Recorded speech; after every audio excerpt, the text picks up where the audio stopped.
السلام علیکم ورحمۃ اللہ وبرکاتہ۔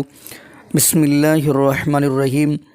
ناظرین، جیسا کہ آپ کو اس خبر کا علم ہے کہ 3 دن پہلے علامہ خادم حسین رضوی رحمۃ اللہ علیہ کے بیٹے سعد رضوی حفظہ اللہ تعالیٰ کو رہا کیا گیا، اور صرف جرم اتنا، قصور اتنا کہ وہ ختم نبوت کے لیے میدان میں آ گئے۔ آیا کہ جو بندہ ختم نبوت کے لیے میدان میں آئے گا، کیا ان کو ایسے ہی گرفتار، ایسے ہی جیلوں کے اندر بند کر دیا جائے گا؟ تو ناظرین، یہ ختم نبوت پہ ہر مسلمان کا حق بنتا ہے کہ سارے یکجا ہو جائیں، سارے اکٹھے ہو جائیں۔ اور جیسا کہ آپ نے اس معاشرے کے اندر ایسے لوگ بھی دیکھے ہوں گے، کچھ لوگ یہ بھی کہتے ہیں جی نبی پاک صلی اللہ علیہ وسلم نے اپنے گستاخی کرنے والے کو معاف بھی کیا۔ تو یقیناً ایسے ایسے ظالم بھی اس معاشرے کے اندر پائے جاتے ہیں۔ تو میں ان سے کہہ رہا ہوں کہ دیکھیں، صحیح البخاری کی حدیث کے مطابق نبی پاک صلی اللہ علیہ وسلم نے اپنے صحابی عبداللہ بن عتیق کو بھیجا کہ کون کعب بن اشرف کا پتہ لے گا جو میری گستاخی کرتا ہے۔ تو آیا کہ اس صحابی نے کعب بن اشرف کو جہنم رسید کیا۔ کیا وہ ان کے ذہن میں یہ حدیث نہیں ہے؟ اور کچھ لوگ ایسے بھی ہیں جو حدیث کا بھی انکار کر دیتے ہیں، استغفر اللہ معاذ اللہ۔ شاید ان کو یہ نہیں پتہ کہ قرآن کہہ رہا ہے، سورہ نجم کی آیت فرمایا وَالنَّجْمِ إِذَا هَوَىٰ مَا ضَلَّ صَاحِبُكُمْ وَمَا غَوَىٰ وَمَا يَنطِقُ عَنِ الْهَوَىٰ إِنْ هُوَ إِلَّا وَحْيٌ يُوحَىٰ۔ اللہ کے نبی حضرت محمد الرسول اللہ صلی اللہ علیہ وسلم گفتگو بولتے اس وقت ہے جب اللہ رب العالمین بلاتے ہیں، یعنی کہ اللہ رب العالمین بولیں تو اللہ کے نبی حضرت محمد الرسول اللہ صلی اللہ علیہ وسلم بولتے ہیں۔ تو ناظرین، اسی حوالہ سے ہم آپ کو ذاکر نائک حفظہ اللہ تعالیٰ کی ویڈیو سناتے ہیں کہ کیونکہ اکثر آپ نے دیکھا اس معاشرے کے اندر جو ختم نبوت کے لیے نکلتا ہے ان کو دہشت قرار دیا جاتا ہے۔ جی معاذ اللہ، یہ دہشت گرد ہے، استغفر اللہ معاذ اللہ۔ صرف ان کا یہ قصور ہے کہ وہ ختم نبوت کے لیے میدان میں آ گئے ہیں۔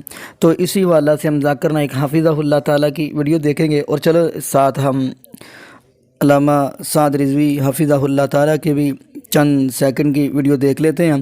تو ساتھ آپ کو انشاءاللہ ذاکر نائک حفظہ اللہ تعالیٰ کی بھی اسی حوالے سے گفتگو سنائیں گے، تو پھر انشاءاللہ اس پہ ہم بھی آگے بات کریں گے۔ تو چلیں ناظرین، وہ ہم ویڈیو دیکھتے ہیں۔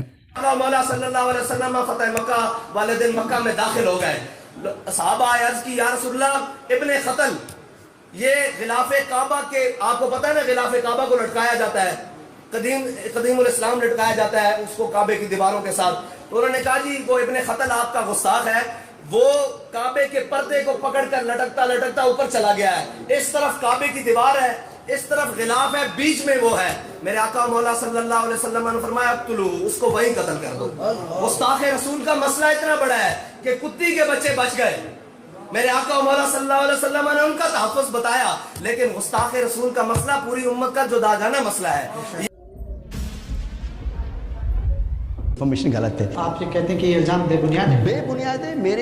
میرے 2000 سے زیادہ پبلک لیکچر ہے، میں 20 سال سے زیادہ لیکچر دے رہا ہوں، اس میں میں ہزاروں بار کہہ چکا ہوں ان ایکویوکلی، ان ایمبیگوسلی، صاف الفاظوں میں، کہ ایک بھی بے گناہ کا قتل کرنا اسلام میں حرام ہے۔ اور قرآن کی آیت ہے سورہ مائدہ کی سورہ نمبر 5 آیت نمبر 32 میں، کہ اگر کوئی بھی انسان ایک دوسرے بے گناہ انسان کا قتل کرتا ہے، چاہے مسلم یا غیر مسلم ہو، وہ گویا کہ ایسے ہے کہ سارے انسانیت کا قتل کر رہا ہے۔ اور اگر کوئی بھی ایک بے گناہ کو بچاتا ہے تو وہ سارے انسانیت کو بچاتا ہے۔ تو میں کیسے کہہ سکتا ہوں یہ میڈیا جو دکھا رہی ہے، اکثر میجورٹی ٹائم پہ وہ آؤٹ آف کنٹیکس ہے، بہت سے بار ہاف اسٹیٹمنٹ ہے، اور کچھ بار ڈاکٹرڈ ہے، ڈاکٹرڈ کلپ یوٹیوب سے اٹھا رہے۔ تو یہ ڈاکٹر ہے جو تقریر ہے، کیا یہ بھی ڈاکٹر ہے کہ آپ نے یہ کہا تھا کہ امریکہ کے خلاف اگر آپ؟